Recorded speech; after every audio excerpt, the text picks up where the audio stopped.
Hey guys, welcome back.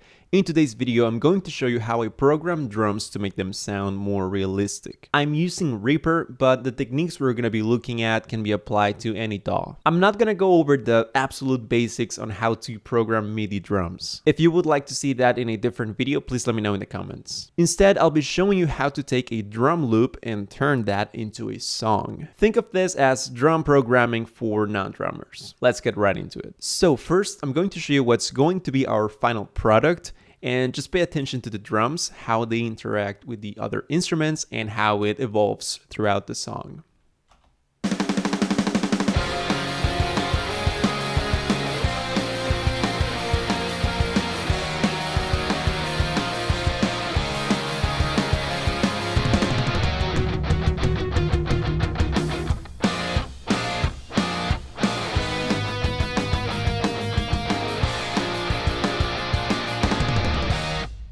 So the way I came up with that drum part was I was copying I was transcribing on MIDI the drum part from Letter Bomb by Green Day. And I just made up different chords. I just wrote different music for that drum beat.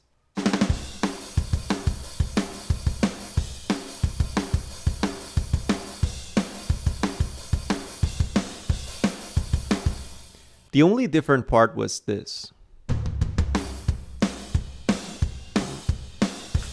That I took it from a part of the first verse of Dead by My Chemical Romance. So that's tip number one. If you're not a drum player, you should be looking at how drummers play and listen to drum tracks if you can find isolated tracks and try to figure out what the drums are doing. But we're going to talk about that a little bit more later on in the video. So when I'm programming drums from scratch, this is usually what I'm starting with. This is just the most basic form of a drum loop.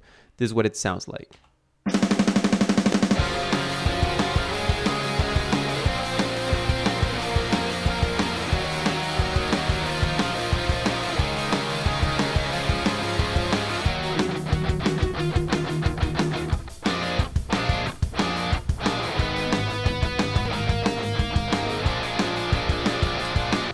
So you get the idea. It's pretty boring. It works, but it's not something a drum player would ever play in real life. I pretty much just have two bars that are repeating over and over again.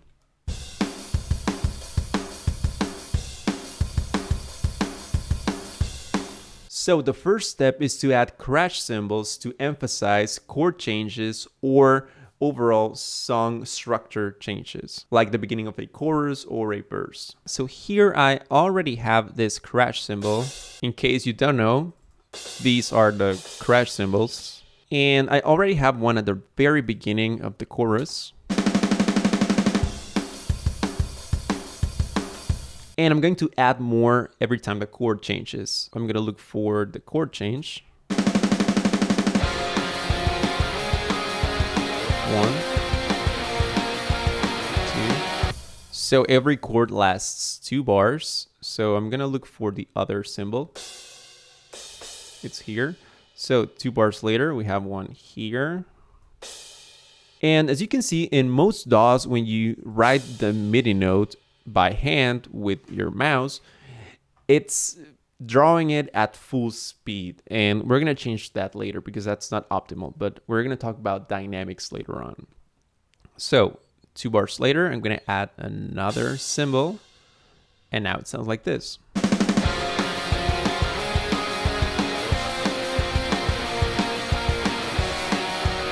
Now, the next step is to change the actual drum part for different parts of the song. One band that comes to mind specifically is Muse. Their drum parts are very melodic, if that's even possible. It almost sounds like the drums are playing the guitar part. They sound very much connected. So in this example, you can see here that I already have the different cymbal hits every time the chord changes, but the actual part changed with what the guitar is doing. So let's have a look.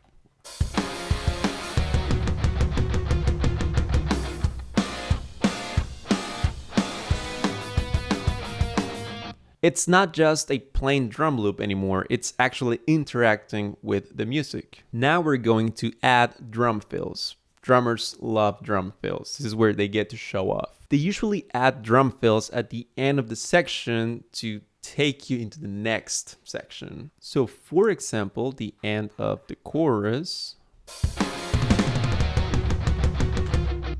It's a very short fill. It's just 2 beats, but it's very fast and it's flashy and it sounds cool. And it lets you know that there's a different thing coming. It's building up to the verse. I think it's a lot of fun to watch videos of drummers playing the drum parts of songs that I like and try to replicate with MIDI the fills they're playing. You'll learn a lot doing that. And at the end, I have another fill as well. Pretty cool. Now, the next step is probably the most important one, and that's dynamics. So down here, we have the velocities of the notes that we have been drawing in MIDI. It's going to change depending on your DAW, where you can see the dynamics, but the velocity of the MIDI note is basically how hard the drum player is playing. For example, this cymbal here, that one is at full speed. It's 127. If I drag down the speed, it means it's being played more softly. So one quick adjustment that I'm gonna do is make the verse a little bit less loud than the chorus. So I'm gonna highlight everything after bar 36, and I'm just gonna drag it down. So already it should sound a little bit more dynamic. Now at the beginning we have this. It sounds ridiculous. It sounds like a machine gun. Every single note is the exact same intensity. So we're gonna be drawing kind of a crescendo. So now it sounds like this. It sounds more human. I'm gonna drag all the cymbals down because it doesn't make sense that they are at full force every single hit. And this is what we have now. It's more dynamic and we don't have just all the notes at the exact same intensity. That's not gonna sound human ever. There are some drum parts that require dynamics to sound properly. For example, this little part right here.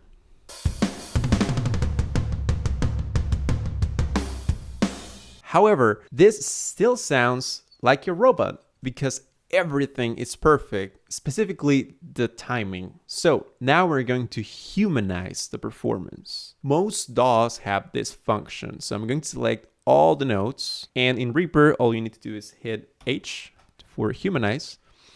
And I'm going to zoom in so you can see what it is doing. So Reaper humanizes both timing and velocity independently.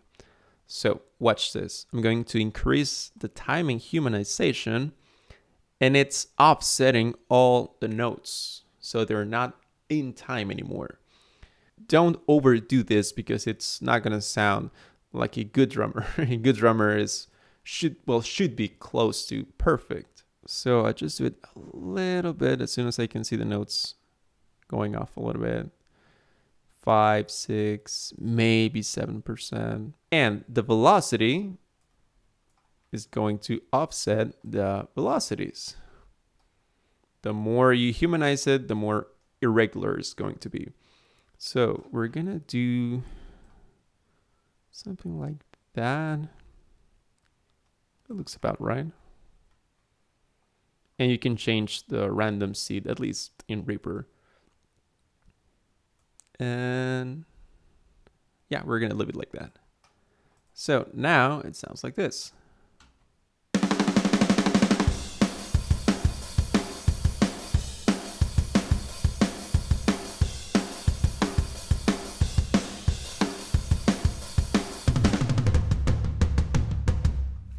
It sounds a lot more like a human now. I'm going to show you one more trick, and that's to do the opposite. Instead of drawing the notes perfectly and then humanizing them, you can also play the MIDI part and then quantize it. So I'm going to play a very basic drum part with my MIDI keyboard.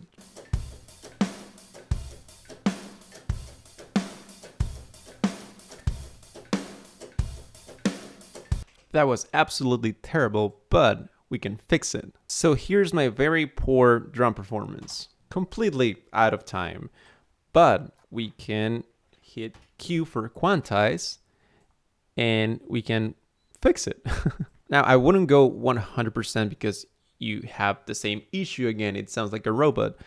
But if you quantize it enough so that it sounds right, but not enough so that it sounds like a machine, you have a pretty convincing drum performance because you are keeping down here your human dynamics. And if something's off, you can just fix it by hand. So it's a little bit more even, but it's still your performance.